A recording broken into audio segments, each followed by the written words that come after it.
नमस्कार, आप देख रहे हैं बी स्टार न्यूज और मैं हूं आपके साथ कोमल गंगवार। दिल्ली में कोरोना के केस लगातार बढ़ते जा रहे हैं। अगर बात करें राज्यों की तो देश भर में सबसे ज़्यादा आंकड़े महाराष्ट्र में हैं और उसके बाद दिल्ली में सबसे ज़्यादा आंकड़े। इसको लेकर सीएम अरविंद केजरीवाल बेहद चिंतित हैं। इसको लेकर उन्होंने प्रेस कॉन्फ्रेंस की। क्या कुछ कह रहे हैं, आइए आपको सुनाते हैं। कुछ देशों में प्लाज्मा टेक्नोलॉजी का इस्तेमाल किया गया विदेशों में और उसके नतीजे अच्छे आए। आपकी जानकारी के लिए बता दूं कि कोरोना से मुक्ति तो तभी मिलेगी जब इसका कोई वैक्सीन बन जाएगा। वैक्सीन लगाने से, जैसे दूसरे कई सारे वायरस की जो बीमारियां होती हैं, अगर उसका वैक्सीन आप लगा लें तो वैक्सीन लगाने से वो बीमारी होती नहीं है। तो इससे मुक्ति तो तभी मिलेगी जब वैक्सीन मिल जाएगा। लेकिन इस वक्त हमारे सामने दो चैलेंज हैं। एक चैलेंज तो ये कि किस तरह से हम कोरोना को फैलने से रोकें। उसके लिए हम ये सब कर रहे हैं, लॉकडाउन कर रहे हैं, सोशल डिस्टेंसिंग कर रहे हैं, क्योंकि ये एक दूसरे से फैलता है, ताकि इसको फैलने से रोका जाए। दूसरा सबसे बड़ा चैलेंज है कि अगर किसी को कोरोना हो जाए तो वो सब लोग चाहते हैं कि वो व्यक्ति अस्पताल से ठीक होकर अपने घर वापस चला जाए, उसकी मौत ना हो। और ये देखा गया कि अगर उसमें कोई और बीमारी हो, जैसे डायबिटीज़ है, हार्ट प्रॉब्लम है, सांस की कोई बीमारी है, कैंसर की बीमारी है, तो फिर उसके जीवन के ऊपर संकट आ जाता है और अक्सर कई केसेस में उनकी मौत हो जाती है। ऐसे केसेस में जो सीरियस पेशेंट्स होते हैं, उसमें अगर प्लाज्मा टेक्नोलॉजी का इस्तेमाल किया जाए तो उनके देखने में आया है कि उनके बचने के चांसेस बढ़ जाते हैं। ऐसा कुछ देशों में देखने को मिला। दिल्ली के हमारे कुछ डॉक्टर्स ने इसके ऊपर काफ़ी अध्ययन किया और इसका ट्रायल करने के लिए तैयारी शुरू की है।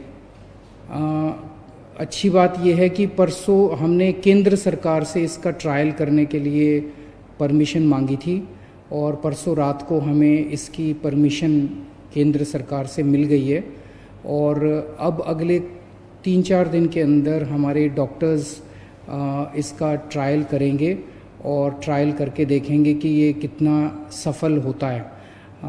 अगर ये इसमें सफलता मिलती है तो ये हमारे लिए एक अच्छी बात होगी, क्योंकि फिर हम सीरियस पेशेंट्स को की ज़िंदगी बचा पाएंगे। मौत होने से लोगों को एक तो मौत तो, ज़िंदगी और मौत तो ऊपर वाले के हाथ में है।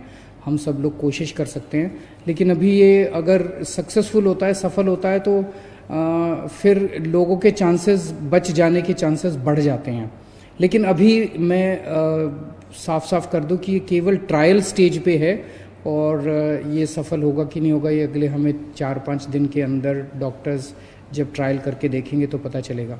ये टेक्नोलॉजी क्या है? इस टेक्नोलॉजी में जिस व्यक्ति को कोरोना एक बारी हो जाता है, वो जब ठीक होता है तो उसके शरीर में, उसके खून में एंटीबॉडीज़ डेवलप हो जाते हैं। ये एंटीबॉडीज़ उसको ठीक होने में मदद करते हैं। तो ऐसा व्यक्ति जो कोरोना से ठीक हो गया, उससे वो अपना रक्तदान करता है। उससे, जैसे हम ब्लड डोनेशन करते हैं, ऐसे ही ठीक हुए कोरोना के व्यक्ति से रक्त लिया जाता है। 1 बोतल खून देता है वो, और उसमें से, उसके खून में से प्लाज्मा निकाला जाता है और वो प्लाज्मा को एनरिच किया जाता है और उस एनरिच्ड प्लाज्मा को किसी दूसरे पेशेंट में इंजेक्ट कर दिया जाता है। उसके पेशेंट में दूसरे पेशेंट में, जो भी बीमार है, उसमें डाल दिया जाता है। तो उसके नए पेशेंट में वो प्लाज्मा के एंटीबॉडीज़ चले जाते हैं और उसके अंदर ठीक होने वाले एंटीबॉडीज़ डेवलप हो जाते हैं। तो इस तरह से ये टेक्नोलॉजी काम करती है। हम सब लोग प्रार्थना करते हैं कि हमारा ये ट्रायल सक्सेसफुल हो। अगर सक्सेसफुल होता है तो इससे एक उम्मीद बंधेगी। और भी कुछ राज्य, जैसे मुझे पता चला है केरला, महाराष्ट्र वगैरह इसके ऊपर काम कर रहे हैं और मैं उम्मीद करता हूं कि सबके प्रयास इस बारे में सफल हों। दिल्ली में लगभग 57 के करीब हम लोगों ने कंटेनमेंट जोन्स बनाए हैं। जैसे मैं रोज़ बताता हूँ, कंटेनमेंट जोन वो हैं जहाँ पे हमें 3 या 3 से ज़्यादा, अगर किसी कॉलोनी के अंदर हमें या किसी गली के अंदर 3 या 3 से ज़्यादा कोरोना के मरीज मिलते हैं तो उसको हम चारों तरफ से कॉलोनी को सील कर देते हैं। वहाँ के रहने वाले लोगों को बाहर नहीं आने देते और बाहर के लोगों को अंदर नहीं जाने देते ताकि बीमारी बाहर ना फैले। और तो वहाँ पे फिर हम ऑपरेशन शील्ड चालू करते हैं जिसके अंदर उस एरिया का सैनिटाइजेशन करते हैं उस एरिया। तो ऐसे कंटेनमेंट जोन्स के अंदर क्या क्या किया जाता है इस बारे में अभी कई सारी गलतफहमियां हैं। क्योंकि मेरे पास बहुत सारे फ़ोन आते हैं, बहुत सारे मैसेजेस आते हैं और अक्सर मैसेज ये आता है कि सर हमारे एरिया को कंटेनमेंट जोन तो बना दिया लेकिन अभी तक हमारे यहाँ पे कोई भी सैंपल लेने नहीं आया हमारा। तो मैं आपकी जानकारी के लिए बता दूं, कंटेनमेंट जोन में जैसे कंटेनमेंट जोन लागू किया जाता है वहाँ पे सबसे पहला काम किया जाता है, आपके लिए एसेंशियल सर्विसेज की इंतज़ाम किया जाता है। तो आपके एरिया को सील कर दिया और वहाँ पे आपके जो सील किया बाउंड्री के ऊपर आपके लिए सब्जी वाले का, दवाई वाले का, इसका सबका इंतज़ाम किया जाता है। पुलिस वाले व्हाट्सएप ग्रुप बनाते हैं, व्हाट्सएप ग्रुप के अंदर आप लोग लिखते हैं कि हमें ये वाला सामान चाहिए, वो वाला सामान आपको मुहैया कराया जाता है। तो एक पहला काम किया जाता है, एसेंशियल सर्विसेज का इंतज़ाम किया जाता है। एक काम किया जाता है, सैनिटाइजेशन किया जाता है पूरे एरिया का। जो मशीनें मैंने बताया था उन मशीनों के ज़रिए उस एरिया को पूरे को सैनिटाइज किया जाता है। फिर डोर टू डोर सर्वे किया जाता है। सर्वे सबका होता है, हर एक के घर में कोई ना कोई दिल्ली सरकार की टीम जाती है और उनसे पूछती है कि आपके घर में कोई बीमार तो नहीं है, बुखार तो नहीं है, किसी को सांस की शिकायत तो नहीं है। तो जो कोरोना के सिम्टम्स हैं वो पूछते हैं कि आपको कोई ये सिम्टम्स तो नहीं है। ये सर्वे 100% लोगों का होता है। अगर किसी कंटेनमेंट जोन में अभी तक नहीं हुआ तो हो सकता है 2-4 दिन में हो जाए, क्योंकि बहुत ज़्यादा कंटेनमेंट जोन बन गए हैं, टीम्स थोड़ी सी कई बार कम पड़ जाती है एसडीएम के पास, तो वो 100% का होगा। जो लोग सिम्टम्स मिलते हैं जिन लोगों के कोरोना के, उन लोगों का केवल सैंपल लिया जाता है।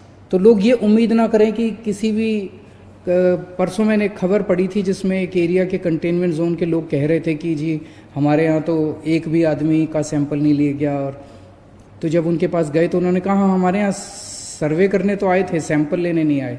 तो सैंपल सबका नहीं लिया जाता है और इसके अच्छे असर पड़ रहे हैं, क्योंकि दिलशाद गार्डन का हमने देखा कि किस तरह से वो 15-20 दिन हो गए और वहाँ पे कंटेनमेंट जोन में अब एक भी केस नहीं आया।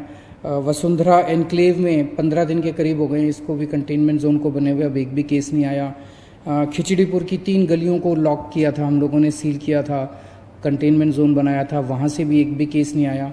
तो ये अभी तक एक्सपेरिमेंट, अभी हम लोगों का प्रयास सफल रहा है। आप लोगों को दिक्कत तो बहुत आती है लेकिन सबके सामूहिक प्रयास से ही, सामूहिक उससे ही हम लोग सफल हो पाएंगे।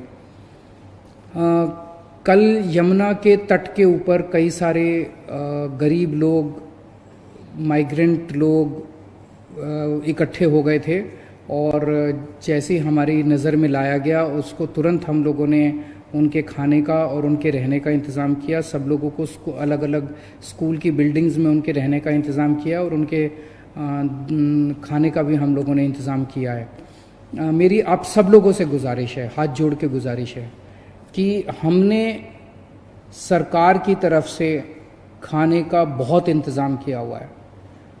कल भी 9 लाख लोगों ने लंच किया है और 9 लाख लोगों ने डिनर किया है, पका हुआ खाना।